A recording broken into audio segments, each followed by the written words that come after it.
From KCBS Radio in San Francisco, I'm Matt Pitman, and this is Bay Current for Wednesday, January 12th. Now, how does it knock on the door? Calling room 205, waiting 2 minutes. Oh. Hello, Wally. We're getting closer to our future powered by robots. And there you go. You've got your ham sandwich, or whatever. Thank you. That's the sound of Wall-E. I wish I had more sound, but this robot is really, really quiet. Probably a good thing for a robot that works in a hotel. Now it's turning back to the elevator button. Oh! And it extended a metal bar that pushed the button. And here comes the elevator. Recently, my KCBS radio colleague Matt Bigler filed a fascinating story, and I had to connect with him about one Bay Area hotel, a pilot program with one new employee who never takes breaks, never takes holidays, really never takes a day off. A recent story you heard on KCBS Radio I found fascinating because I am a nerd for technology and gadgets and very, very proud of it, Matt. There's just no other way to put it. But this one involves robots, and I love robot stories. A lot of people don't because it gets a little too close to home or work, right? Like, we're getting closer to that inevitable future when robots replace us. We obviously aren't there yet, but I don't know. I feel like, we've got the robot replacing humans beat kind of covered. We went out on a ride in a Waymo car a while back. You can see that video on the KCBS Radio YouTube page. And now, Matt, tell me about this story. You were down in Sunnyvale at the Radisson Hotel where robots are hard at work. Yeah, they're doing room service at the Radisson in Sunnyvale. It is a R2-D2 style robot. It kind of looks like a cross between R2-D2 and a Roomba vacuum. It's like R2. If R2 had a vacuum feature, it would be this robot. They call it Wall-E, which is just its nickname. And basically, it plugs in near the front door of the hotel when someone requests room service and they don't have people available to bring something up to the room. They call on Wall-E. They put something in the top of Wall-E. They seal the compartment, plug in the room number.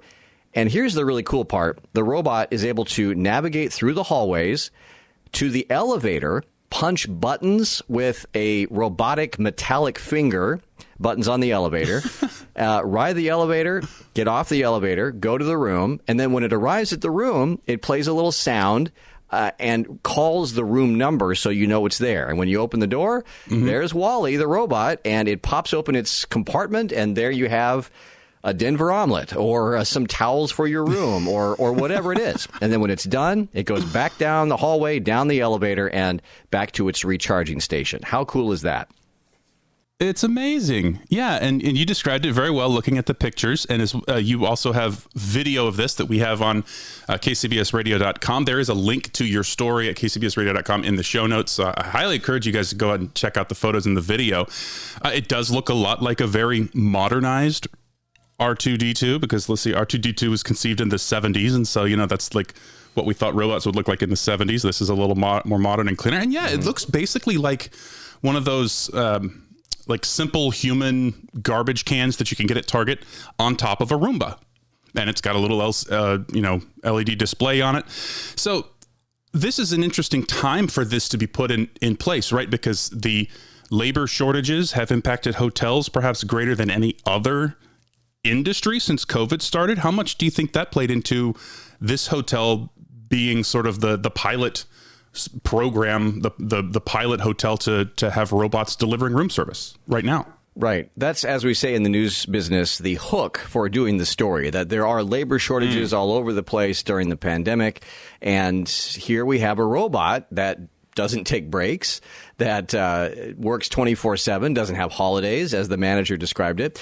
But I did ask the manager, are you facing a staffing shortage right now? Is that why you got the robot? And not really. He's not really, the manager at the Radisson is not seeing a huge labor shortage. But this was a pilot project to show, here's a situation where you have a relatively mundane task, going down the hallway, going up the elevator, taking something to a room, that we now have the technology that a robot can do. And that is something we will probably see more of in the future. In fact, the company that made the robot says it will probably have more orders for this as we head into the pandemic. So tell me about the company that has developed Wall-E. They are a Bay Area company as well, I believe, based in Cupertino. Tell me about them and how this idea kind of started, because I imagine that the concept for this and the prototypes and the design and the engineering phases and processes began well before the COVID pandemic? The company is Savioke. It is based in Cupertino, and it's a robotics company. And it decided that this is something that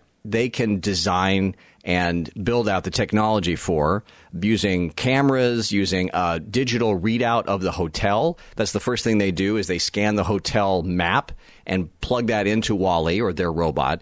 And then that's how the robot is able to navigate this area. This company sees a space in the workforce where you have, like I said, a relatively mundane task that a robot can do. I talked to the CEO, and he said that, nobody puts on their diploma, I can ride the elevator. I can push buttons up and down the elevator. That's not a challenge for most people, but it's something that a robot can now do, and which is pretty amazing when you think about the technology.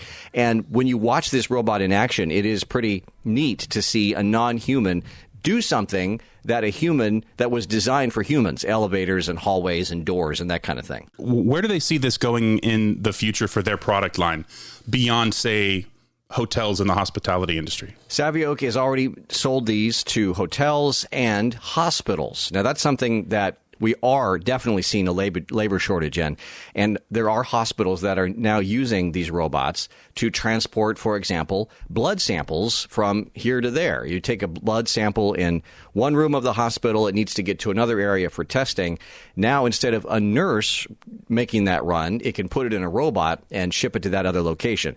And that is a way that, according to the company, you can make sure that the people who are highly trained to do jobs that robots can't do, like draw blood and do testing of blood, you make sure the people are doing those jobs, and then you relegate the mundane tasks to the technology, to Wall-E and other robots. Did they give you a chance to play around with it?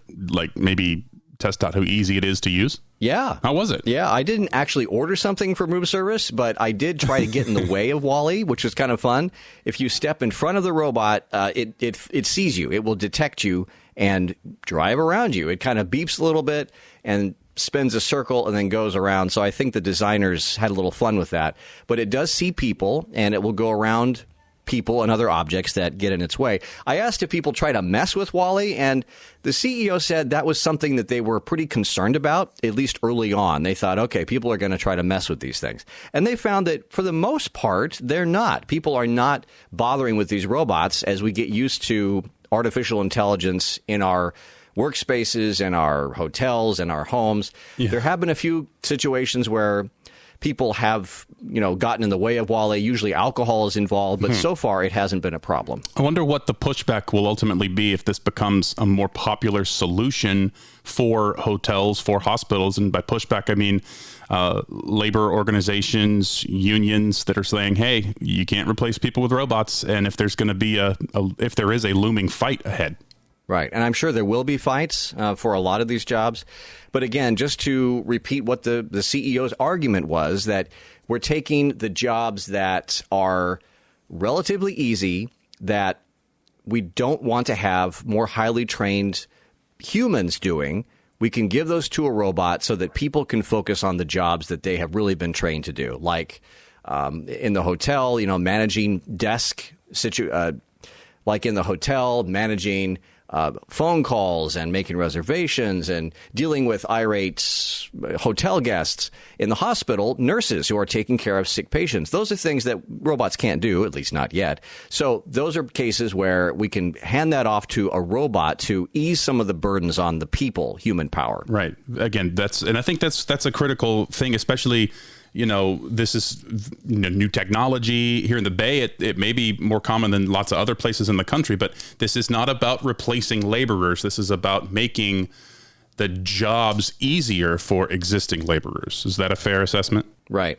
And one thing that I think about is long-haul truckers. I mean, there is a huge shortage of long-haul truckers right now, and that's one of the big reasons that we're having this slowdown in the supply chain. It's a tough job. Yeah. It requires many hours of driving. People are not good at it. They get tired. They get they get bored, and there's a lot of turnover in long-haul trucking. That is a perfect profession for artificial intelligence, a self-driving car like the one that we rode in, Matt. So there are certainly specific jobs that I hope will be safer, and I hope will be able to take some of the pressure off some of these crunch points in the supply chain that robots will be able to help with. It's not happening. We're not seeing long-haul truckers turning into robots right now, but it's something I think will happen in the near future. Yeah, really, really cool story. And Matt has some great video up on his story at kcbsradio.com. We've made it easy for you. There is a link to that story in the show notes. Just scroll over, click, and off you go. Matt, great stuff as always. Do appreciate it. Thank you. Okay, I look forward to the next time we get to geek out together. Right. I was just thinking that, like, man, as soon as this Omicron surge is over and we're not all back working from home again, we got to go out and find the next robot story to do, because I had a blast on that one for sure. Yeah, we'll have to keep our eyes peeled.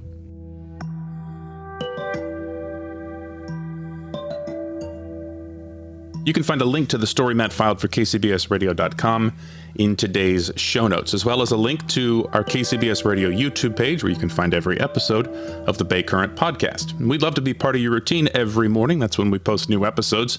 You can subscribe to Bay Current on the Odyssey app, Apple Podcasts, Google Podcasts, or just about anywhere you listen. That's it for today's Bay Current. I'm Matt Pitman. We'll chat with you again tomorrow.